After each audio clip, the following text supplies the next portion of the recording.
है।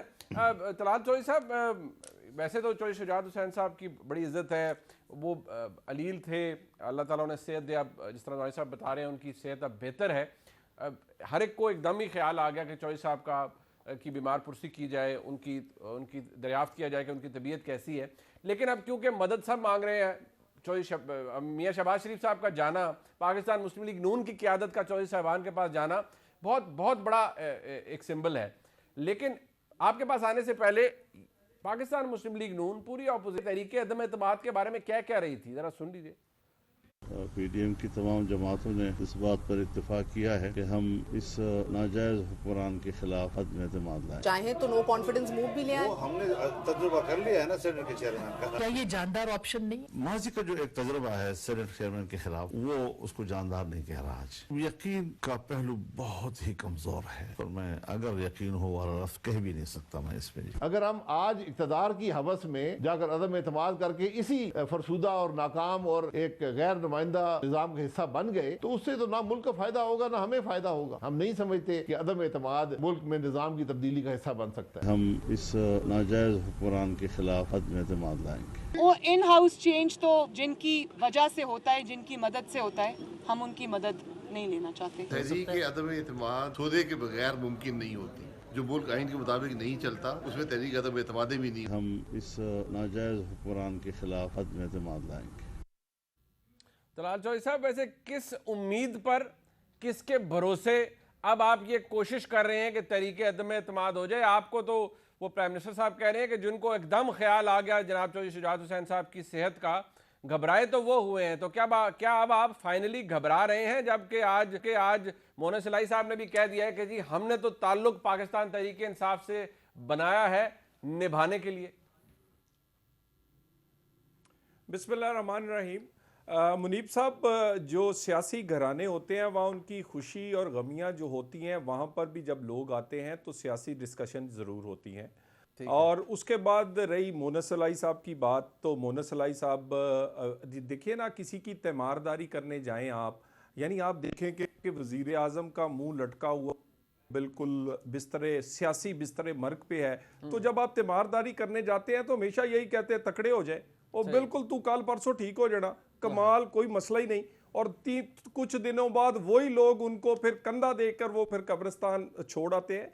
तो ये एक सियासी बिस्तरे मर्ग पर है, ये सियासी निज़ाम में है इस वक्त खान साहब और उनकी पार्टी। तो वज़ादारी के तौर पर अगर आज मोहन साहब ने कह दिया है तो मेरा ख्याल है इसको इतना लेकर खुश नहीं होना चाहिए। पाकिस्तान में इस वक्त हालात ये हैं, जो लोग भी इमरान खान के साथ खड़े होंगे, उस गवर्नमेंट के साथ जिससे गरीब की रोटी छीनी है, जिसने पाकिस्तान की इज्जत, पाकिस्तान से कश्मीर और पाकिस्तान की हालत यहाँ तक कर दी है, वो फिर सारे जवाबदेह होंगे। सो मेरा ख्याल है कि तमाम सियासी जमातें चौधरी साहिबान समेत वो अवामी पल्स का उनके, और ये फैसला जो है ये अवामी पल्स पर हो रहा है।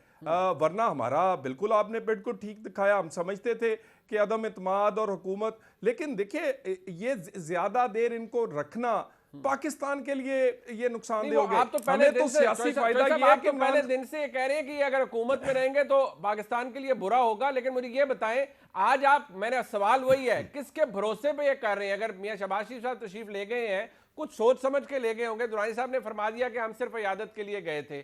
क्या मियाँ शहबाज शरीफ साहब भी महज इयादत के लिए गए थे और कुछ तलब नहीं करने गए थे कि भाई अदम एतमाद में हमारा साथ दीजिए, हम कुछ करना चाह रहे हैं हुकूमत के खिलाफ? देखिए, गुजारिश ये है, अदम एतमाद का फैसला पीडीएम के फोरम से हो चुका है, उसका तरीकाकार भी बिल्कुल बताया गया। लेकिन अपोजिशन लीडर के तौर पर शहबाज शरीफ जाए, वो तमाम जमातों से राब्ते में हैं, एमक्यूएम भी मिली है, और यही सारी चीज़ें डिस्कस हो रही हैं। और ये डिस्कशन जो है ये बिल्कुल इसलिए हो रही है, हम पहले इससे इख्तलाफ रखते थे, बिल्कुल हम समझते थे कि अदम एतमाद से शायद ये मामला हल नहीं हो सकता, पाकिस्तान में आईनी हुकूमत लाने के लिए दूसरा कोई रास्ता अपनाना चाहिए। लेकिन यहाँ पर हम ये समझते हैं कि इनको घर भेजकर फौरी तौर पर इलेक्शन करवाने का जो एक रास्ता है वो क्लियर हो जाएगा।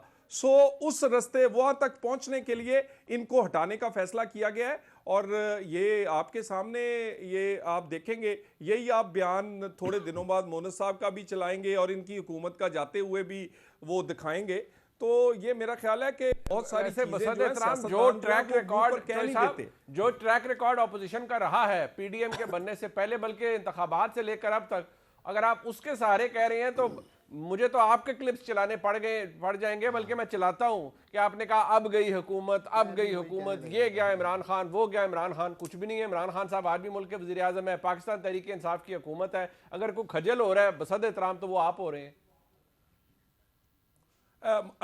देखिए, इस वक्त अगर कोई खज्जल हो रहा है ना तो वो पाकिस्तान हो रहा है और पाकिस्तान के गरीब लोग हो रहे हैं। हमें तो सूट करता है कि इमरान खान 5.5 साल रहता, 5 साल भी नहीं, 5.5 साल, और ये निशाने इबरत बनते कठपुतलियां और कठपुतलियों को ये पूरा ये निजाम चलाने वाले। लेकिन पाकिस्तान मुतम्मिल नहीं है। कौन आकर पाकिस्तान को दोबारा उठाएगा जी? कौन आकर पाकिस्तान की, मुझे ये बताएं, जब 200 रुपए का आटा होगा, जब चीनी 200 रुपए की होगी, घी जो 400 का वो 800 का होगा, कौन गरीब को वापस लाकर उस कीमत पे देकर जहां हम छोड़ के गए थे? बिल्कुल तो ठीक है। इससे ये पहले कि उस्मान बेड़ा गर्क ये- हो जाए, हम फैसला किया है कि पाकिस्तान इनका मजीद रखने का मुतम्मल नहीं हो सकता। पाकिस्तान और ये पीटीआई इकट्ठे नहीं चल सकती, ये असेंबली और मईशत पाकिस्तान की इकट्ठे नहीं चल सकती। गरीब की रोटी और हो ये गया। निजाम इकट्ठे बड़ा नहीं चल ठीक बात है, सकता। लेकिन ये चलाएंगे तो ना गरीब लेकिन की रोटी आपकी चलेगी ना आपकी पाकिस्तान। जितनी बहुत एहतराम के साथ ऑपोजिशन की जितनी बढ़के हैं वो टॉक शोज के अंदर हैं, अमली तौर पर आप इस हुकूमत के खिलाफ कुछ अभी तक ऐसा नहीं कर पाए जिससे इमरान खान साहब जाते हुए नजर आए। मैं डॉक्टर साहब आपके पास आने से पहले एक बात दौरान साहब ये फरमाइए कि ये खबरें थी, तस्दीक या तरदीद आप कर दीजिए। जी। क्या आपकी मौलाना फजल रहमान साहब की, आपकी जहांगीर तरीन साहब से मुलाकात हुई है लाहौर में? नहीं, मुलाकात तो नहीं हुई है, लेकिन मुलाकातें तो होती रहती है सियासी लोगों में। अगर राब्ता है? हुई नहीं है तो हो जाएगी। मतलब है कि ये तो कोई इस तरह नहीं है जिस तरह हम अभी जब हम स्टार्ट लेंगे, कल कमेटी बनेगी तो फिर ये कमेटी जो भी वहाँ पर लोग हैं, मतलब है कि हम तो पहले हमने फैसला किया कि सिर्फ उसके जो सियासी पार्टियां हैं हम उसके पास जाएंगे। ठीक है। क्योंकि हम ये नहीं चाहते कि हम किसी के पार्टी के आदमी को, क्योंकि जहांगीर तरीन साहब अभी नए एमएनए हैं, नए एमपीए है और उनके पास ग्रुप है, मतलब है वो तो उनके पास है ना, अभी उससे बात करने में कोई तो हर्ज नहीं है। अगर कोई चले, एक होता है ना मिलना, मिले आप नहीं है, लेकिन कोई टेलीफोनिक राब्ता कि हम मिलेंगे, उम्मीद, ऐसा कुछ है? कोई राब्ता, कोई बैकडोर राब्ता, कोई फ्रंट डोर राब्ता? नहीं, इस तरह तो नहीं हुआ है, लेकिन कल से आप देखेंगे बरमला, मतलब है कि ये जो कमेटी बनेगी ना तो ये आपके हर एक के दरवाजे पे दस्तक देगी। मेरे ख्याल में उसको अपना हम ये बताएंगे कि जो मुल्क का हाल हो रहा है अब भी उसमें शरीक हैं, अभी वक्त है कि इससे निकल जाएं। ठीक है। और इस मुल्क पे रहम करें। यानी कि आप तरदीद कर रहे हैं कि अभी राब्ता नहीं हुआ, लेकिन राब्ते हो सकते हैं, अभी राब्ता नहीं हुआ। जी जी, आप ये फरमा रहे। उस्मान डार साहब, आपने जी अपना एक बात कह दूं जी, जी कह दें जनाब चौधरी साहब। दुरानी साहब बिल्कुल ठीक कह रहे हैं कि पीडीएम जमातों से राब्ता करना चाह रही है। जितनी जल्दी में पीटीआई के अंदर से लोग हैं ना, आप यकीन करें उनका तो दिल करता है कि दिन ना चढ़े चले जाएं, और वो 2 दर्जन से ज्यादा है। फैसलाबाद में 7 एमएनए हैं, 5 राब्ते में है, 5। ये मैं किसी लगी लिपटी से का बात नहीं। और मामला ये देखे ना, हम ये दुरानी साहब ने जो कहा है, इस वजह से थोड़ा सा आप समझे कि ये जरा मामला आहिस्ता चल रहा है। अगर हमने इन पर रिलाई करना होता विद इन पार्टी ते कदी ते गए सी, कदी ते गलानी अंगू इन्हां नू जनाब असी फट्टे ते पा के ते छड्ड आउणा सी नहाउण।